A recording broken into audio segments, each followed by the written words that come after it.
Hello there, YouTube. I am Necrostevo.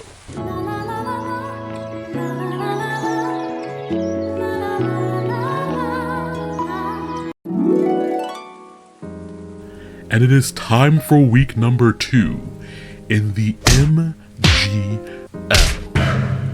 Thank you for joining me here today.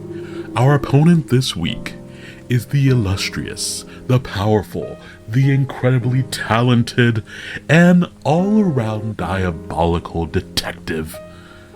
No, wait, no, that's some other guy. Get out, I need to go to my mind palace. Shroom Raver and the Parasect Germain. Of course, if you have not already checked out his channel, his information will be in the description, and you absolutely should do yourself a favor and go back and watch his videos in order for every draft season that he's ever been in. Not only is yours truly often making an appearance in the shadows and in other ways, but there is just something really special about the way that Shroom Raver does his draft battles, and there is a whole storyline with them. There's just something special about that you should experience.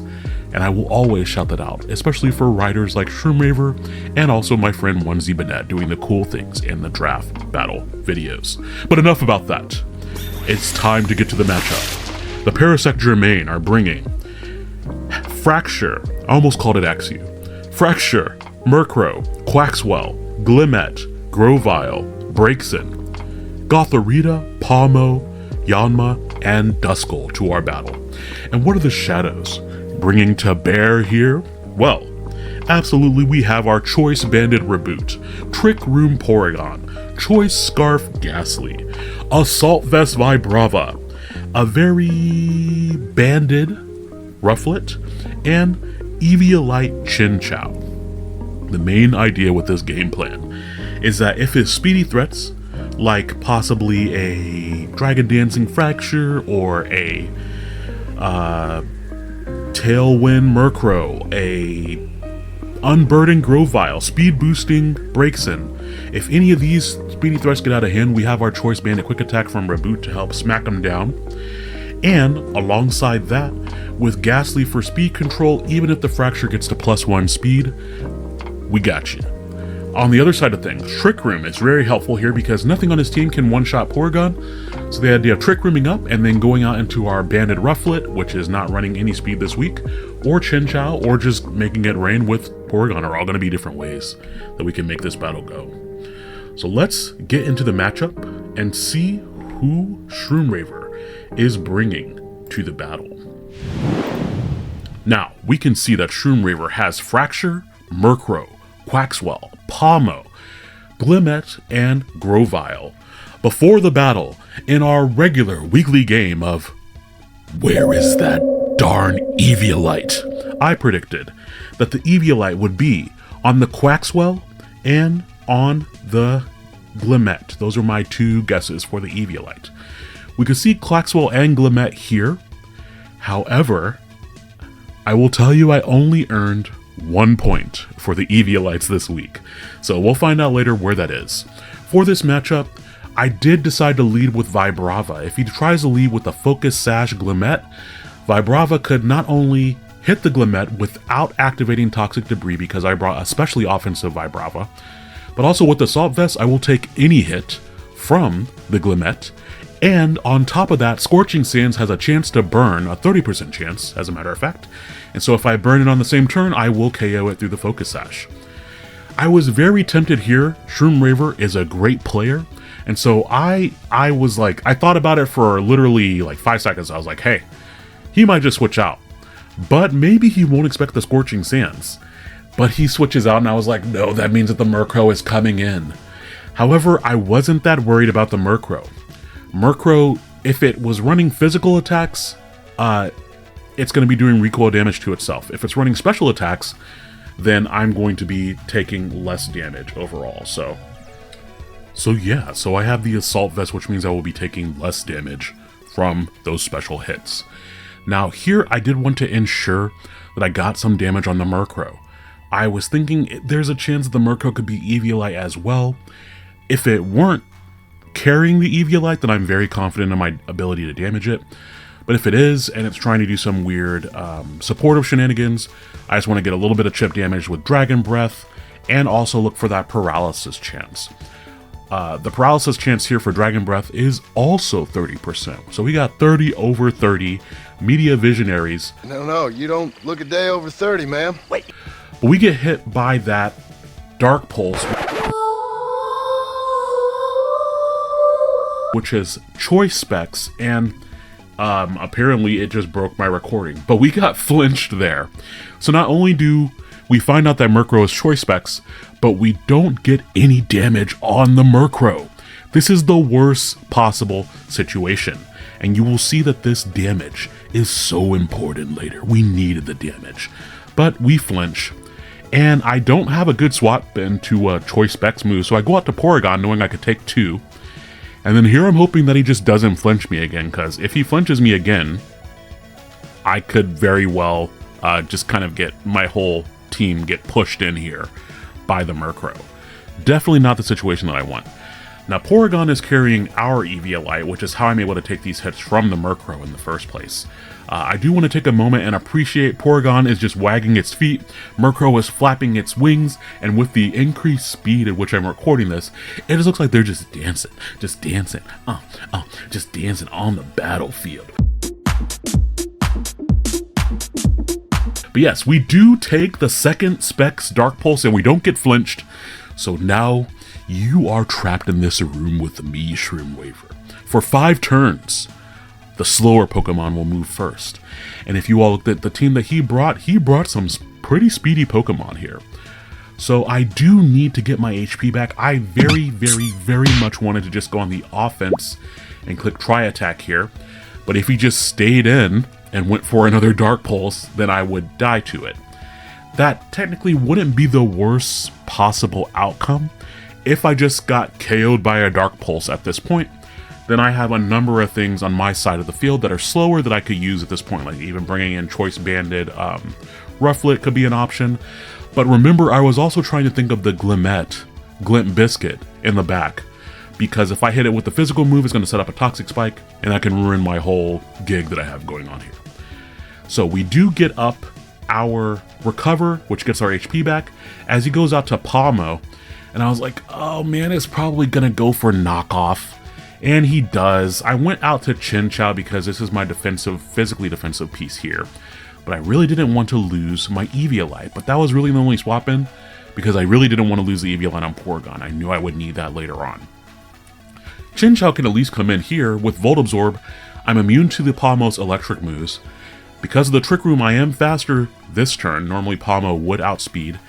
And he just stays in and keeps going for a knockoff. So I was like, is he choiced? I'm not sure why he stayed in and went for a knockoff again. And it turns out that he is Choice Scarf, but now that he's burned from the Scald, he is very much neutered. And I was very close here. This is the last turn of Trick Room, and I was like, should I click Volt Switch just on the off chance he tries to play around the Trick Room? And I was like, nah, he doesn't really have a good swap in to the Scald anyway. And so I go for Scald. We do good damage to the Murkrow, which means that the Murkrow does not have the Eviolite, which means if I had hit it earlier with the Dragon Breath, it would absolutely have been in like critical range, or at the very least in range of a quick attack here. But now the Trick Room is no more, and we have to face down another Choice Specs Dark Pulse. Unfortunately, that means I am going to need to sacrifice someone, because Murkrow's speed being base 91 means that I am not that fast. I do go back out to Vibrava just to take the hit, and Vibrava goes down. Vibrava, I am so sorry. You should have had a moment in this battle, but because of the early flinch, I really didn't get to do anything with Vibrava, honestly. And I maybe should have called early that move and gone for the Dragon-type move into the Glimmet. But I didn't think... honestly, people don't usually remember that Scorching Sands exists, so I didn't think that Shroom Raver would see it coming. The one thing good about this situation is that Ghastly will outspeed the entire team, bar any Choice Scarfers at this range. I go out to Ghastly because I figured that he would try to swap in Glimmet on the Poison type move. So I went out to Ghastly and went for Shadow Ball. And without Murkrow holding an Eviolite, there's no way that it would, unless he was like really like bulky, I guess. But even if I went for Shadow Ball on Murkrow, that should have KO'd the Murkrow as well. Now he goes back out to Murkrow here, and according to my calculations on my Ninja info cards here, with my Ninja info cards, I actually have a chance to take out the Murkrow from this range. However, if I fail, or like if he is bulky or something, then I'll just lose my Ghastly. And because we lost out on Vibrava, we need the speed control for this match. So once again, it is time for another sacrifice. Oh yay, I'm a sacrifice! We go out to my bulky Rufflet. Rufflet does not have the Eviolite, but you can see because of that max HP investment, we do take a Dark Pulse here. However, it is not going to be enough to take a second Dark Pulse, so Rufflet is going to go down if Shroom River decides to go for it, and he does, because why wouldn't he? He makes good decisions. My Rufflet goes down, and I'm left without a bird, but he has a bird, the bird that is terrorizing me.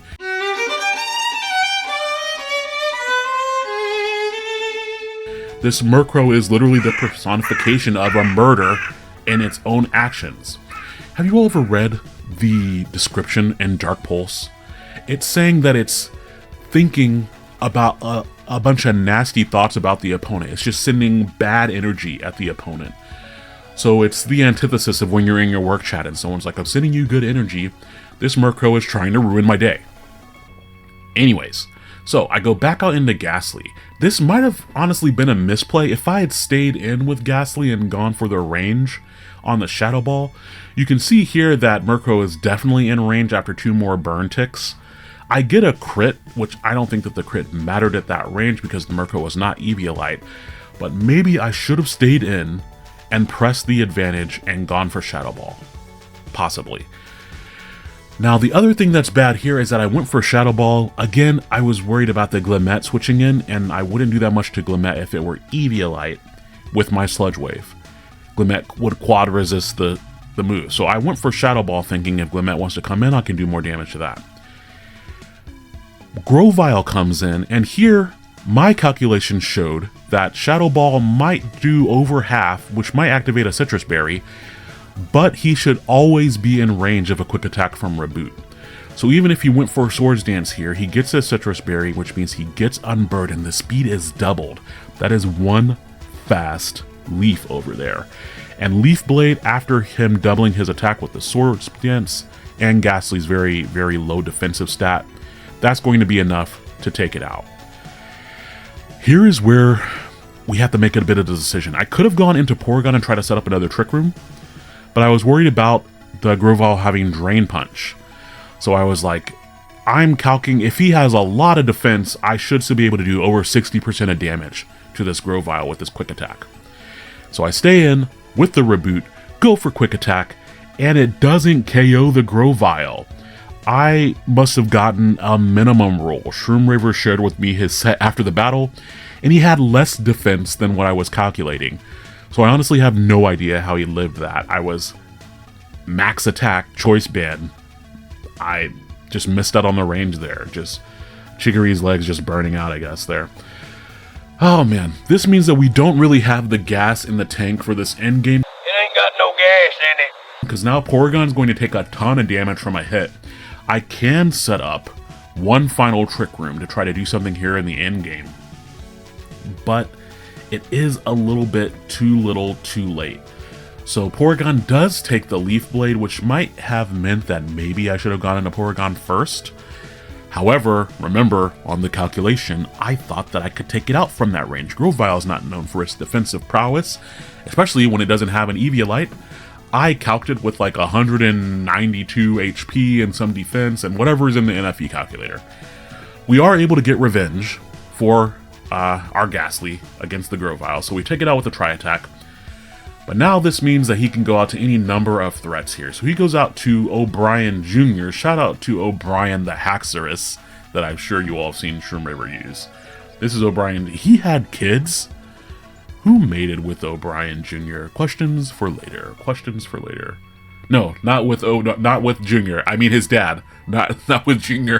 Jr., you are too young for this. You are not of age. Don't ask questions. If Fracture has first impression, Even with the Trick Room up, he will outspeed me and hit me with a priority move. So thinking that he was going to go for first impression under the Trick Room, I went out into Chin Chow again, and I don't have my Eviolite, and he just goes for Dragon Claw, which means I could have just stayed in and Ice Beamed him. Beam attack! Actually, I should have stayed in and Tri-Attacked on the off chance that I would have gotten a burn. Beam attack! Because a burn would mean that I can recover up again and hopefully try to outlast some things. But Dragon Claw sucks, and then he has Protect. Why do you have Protect, Shroom Raver? I don't understand. I know I was just talking about who was breeding with whom, but that we're not talking about the contraception part of things here. I don't appreciate this. If you're younger and you're watching this, go ask your mom. Don't ask your dad about this. Your dad will lie to you. Go ask your mom what a contraceptive is. You know, condoms only work like 97% of the time. What? Well, they should put that on the box! They do! Well, they should put it in huge block letters! You're welcome. Anyways, I have a couple of turns of Trick Room left. Turns out that this Fracture was actually Focus Sash, so it may not have mattered unless I went for Tri-Attack, got a burn, and then I could have recovered back up. I really should have just stayed in with Porygon, is what I'm saying. But I was thinking first impression was coming my way. I wanted to swap out, take the weaker hit, then come back in with Porygon later and maybe recover up in the Trick Room. But now that I know that he has the Protect as well, he was able to outlast my Trick Room. And alas, we go down 0-2 once again in week 2 of the MGL. Shroom Raver, thank you so much for the battle. It was a pleasure to see you on the battlefield. I really would have loved to see how this match would have gone without that flinch. I'm not gonna lie. Because the flinch happened so early in the battle, and I clearly was going for an attacking move. So that basically would have changed how the whole... I'm not saying that I would have won without it, but I'm saying it could have changed the whole outcome of the battle. Like, the Murkrow would have almost certainly died sooner. And that's not even counting the paralysis chance and all sorts of other things. But that is neither here nor there. Thank you all for watching. Thank you all who watched the Get Ready with me. I hope you enjoyed it. I love that I did all that work to find that Fido, and we didn't even click Dazzling Gleam. If you don't know what I'm talking about, go watch the Get Ready with me. It took forever to find the Fido, so I could have the dough, not the money, the dough, the Fido fur, to learn Dazzling Gleam on my freaking Ghastly, and then I put it on there and we didn't even click it. And if that, honestly, that makes me more salty than a couple of other things here, but we had it. Now, if Sir Billows needs Dazzling Gleam again, I can just have him remember the move. So that is the good side of that. I'm a little bit lit today. I don't know why. Maybe it's because there's a storm coming. Honey, you've got a big storm coming. We'll have to see. Everyone, I hope you have a wonderful day. Thank you so much for watching my battle videos. I hope you are entertained. And if not, come back again next week. And we'll give it another try. A good old mulligan, a do-over, a try again, a second chance, a lucky roll, a critical hit. However you want to call it, we'll do it again, we'll run it back, salty style, and we'll give it another shot. Maybe I've had too much caffeine today. Or maybe not enough. Either way, have a wonderful night, and I will talk with you later. Goodbye.